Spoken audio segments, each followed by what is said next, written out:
بصراحة أنا في حياتي ما شفت لاعب مستفز لجمهوره وإدارته ومدربه مثل فينيسيوس. أمس مباراة ريال بيتيس، تشابي ألونسو يقول له ارجع اضغط يا فينيسيوس، بعد 5-6 دقائق استغل الموقف يعني، ويطالب ان غونزاليس على اساس ما لعب له تمريره، ويعصب يا تشابي ألونسو.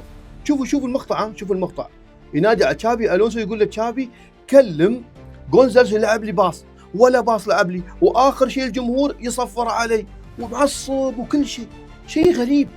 بس انا عجبني تشابي ألونسو في هذه المباراه يوم سحبها، صراحه سحبها تقريبا في دقيقه 77 75، وصافرات الاستهجان من جمهور ريال مدريد عليه، وهذه مو باول مره هذا الموسم، بشكل متكرر.